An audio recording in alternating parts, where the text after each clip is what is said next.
আজকে আমরা শিখবো ডিরেকশনাল ডিস্টেন্সের ডিগ্রি দেওয়া কোশ্চেনগুলো কী করে সলভ করতে হয়। এটা আগের কোশ্চেনগুলোর মতোই, যারা দেখুন তারা প্রিভিয়াস ভিডিওগুলো দেখে নিও।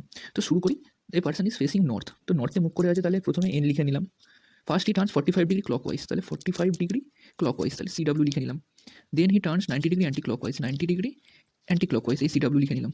And finally he turns 180 degree clockwise, তাহলে 180 ডিগ্রি ক্লকওয়াইজ লিখে নিলাম। এবার লজিকটা কি, এখানে ক্লকওয়াইজগুলোকে যোগ করে অ্যান্টি ক্লকওয়াইজগুলোকে যোগ করে যেটা বড় হবে সেটা থেকে ছোটোটাকে মাইনাস করতে হবে। যেমন এখানে এই দুটোকে যদি আমরা যোগ করি এটা বড় বেরোবে, এই দুটোকে যোগ করলে কত হবে 225 degree clockwise minus 90 degree anti clockwise. ঠিক আছে, যেহেতু এটা বড়, ক্লকওয়াইজটা বড়, তাহলে অ্যান্সার যেটা বেরোবে সেটা ক্লকওয়াইজই হবে। ঠিক আছে, তাহলে অ্যান্সার কত বেরোবে, অ্যান্সার বেরোবে 135 ডিগ্রি ক্লকওয়াইজ। ঠিক আছে, বুঝতে পেরেছি, যেহেতু ক্লকওয়াইজটা বড়, এটার মানটা বড়, 225 ডিগ্রি বেরিয়েছে, তাহলে আমার অ্যান্সারটা কী হবে, নর্থের 135 ক্লকওয়াইজের যে ডিরেকশনটা আছে সেটাই হবে অ্যান্সার।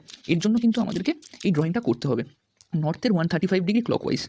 এবার আমাদেরকে এটা কিন্তু অবশ্যই জানতে হবে যে এই যে মাঝখানের যে গ্যাপগুলো আছে এগুলো সব 45 ডিগ্রি করে, এটা 45, এটা 45, এটা 45, এটা 45, এটা 45, এটা 45, এটা 45, এটা 45, মানে আমাদের এই যে 8টা ডিরেকশন আছে, 8টা ডিরেকশনের মাঝখানের গ্যাপ, এই গ্যাপগুলো কিন্তু 45 ডিগ্রি করে। ঠিক আছে, তাহলে কি আমাদের কি দেওয়া ছিল, নর্থের 135 ডিগ্রি ক্লকওয়াইজ। ঠিক আছে, তাহলে নর্থের 135 ডিগ্রি ক্লকওয়াইজ মানে নর্থের এখানে একটা 45, 45, 90 আর 45, 135, মানে এই ডিরেকশনটা, মানে সাউথ ইস্ট হবে এটার অ্যান্সার।